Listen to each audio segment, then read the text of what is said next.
जय भीम, जय भारत मित्र हो. आपण सर्वजण पाहत आहात सत्यनिष्ठा यूट्यूब चॅनल. जर या चॅनलला अजूनही आपण सबस्क्राईब केलं नसेल तर लवकरात लवकर जाऊन या चॅनलला सबस्क्राईब करा, जेणेकरून मानवतावादी विचार आपल्यापर्यंत पोहोचवता येतील. आज 25 डिसेंबर मित्रांनो, याच दिवशी आंबेडकरी चळवळीत एक ऐतिहासिक घटना घडली. अर्थातच 25 डिसेंबर 1927 रोजी भारतीय घटनेचे शिल्पकार विश्वरत्न बोधिसत्व परमपूज्य डॉक्टर बाबासाहेब आंबेडकरांनी रायगडच्या पायथ्याशी मनुस्मृतीचा जाळ केला आणि खऱ्या अर्थानं इथल्या विषमतावादी ब्राह्मण्यवादी व्यवस्थेला आव्हान डॉक्टर बाबासाहेब आंबेडकरांनी या कृतीतून दिलं आपल्याला पाहायला मिळतंय.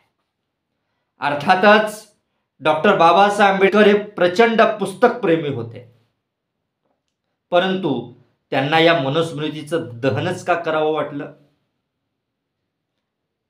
कारण डॉक्टर बाबासाहेब आंबेडकरांनी जाणलं होतं की हे पुस्तक येणाऱ्या अनेक पिढ्यांना बर्बाद करणारं पुस्तक आहे.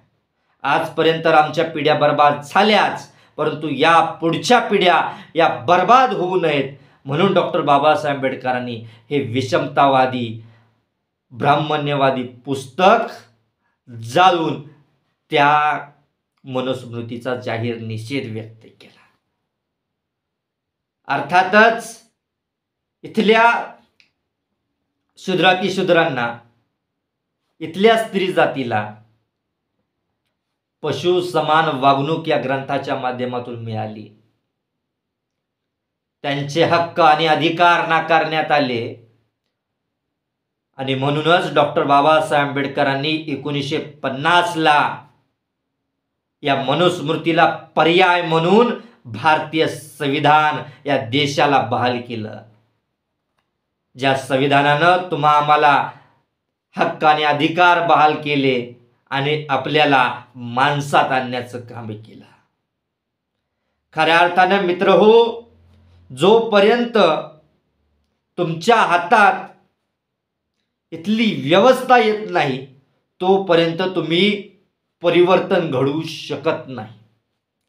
या परिवर्तनासाठी तुम्हा सर्वांना सजग राहणं फार गरजेचं असतं आणि तुम्ही जर सजग राहिला तर येणारा बदल तुम्ही घडवण्यासाठी स्वतः प्रयत्नशील असता. डॉक्टर बाबासाहेब आंबेडकरांनी कायम इथल्या व्यवस्था परिवर्तनासाठी प्रयत्न केला. अर्थातच इथल्या राज्यसत्तेचं महत्व आपल्याला समजून घेणं गरजेचं आहे मित्रांनो. या दिनानिमित्त मी आपल्या सर्वांना एक घटना सांगणार आहे. अर्थात मौर्य साम्राज्याचा शेवटचा राजा बृहद्रथ जेव्हा त्याचं राज्य जातं आणि पुष्यमित्र शुंगाच्या हाती मौर्य साम्राज्याची पूर्ण सत्ता येते, तेव्हा खऱ्या अर्थानं इथल्या विषमतावादी व्यवस्थेचं दाहक रूप आपल्याला पाहायला मिळतं. सुमती भार्गव हा मनूच्या नावे एक संहिता लिहितो. ती मनुस्मृती म्हणून प्रचलित होते आणि या संहितेच्या माध्यमातून इथल्या मानव जातीचं शोषण केलं जातं. खऱ्या अर्थानं मित्र हो, ज्या वेळेला तुमच्या हातात राजसत्ता असते ना, त्यावेळेला तुमच्या बाजूनं तुमची व्यवस्था उभी राहते. तुम्ही तुमच्या परीनं तुमची व्यवस्था तयार करू शकता. जर राजा बृहद्रथ हा यशस्वी झाला असता तर मनुस्मृतीने डोकं वर काढलं असतं का? खऱ्या अर्थाने याचा विचार करा.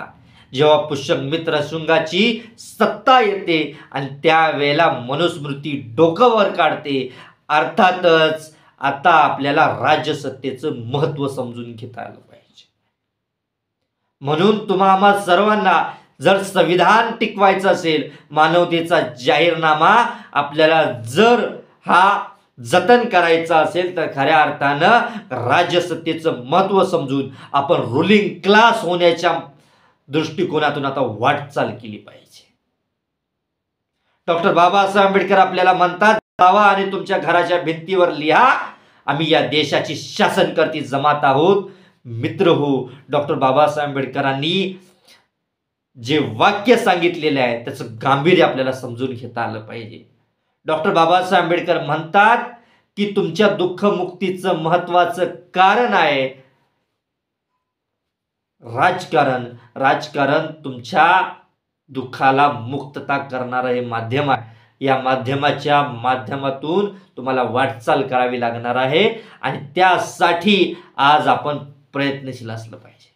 मित्र, आज आपण पाहतोच आहोत ब्राह्मण्यवादी, मनुस्मृतीवादी विचारश्रेणीची सत्ता भारतावर आहे, आपल्या राज्यावर आहे. आणि कशा पद्धतीने आज आपल्या देशामध्ये, राज्यामध्ये अराजकता माजवली जाते आहे.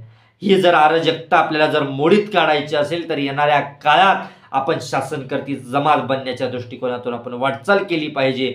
आणि आपण सर्वांनी आता एक निर्धार बाळगला पाहिजे की आपण आता पार्लमेंटरी लढाई यशस्वी केल्याशिवाय आपल्याला आता दुसरा पर्याय नाही. या दृष्टिकोनातून, या मानसिकतेतून आपल्याला आता पुढील वाटचाल करायची आहे.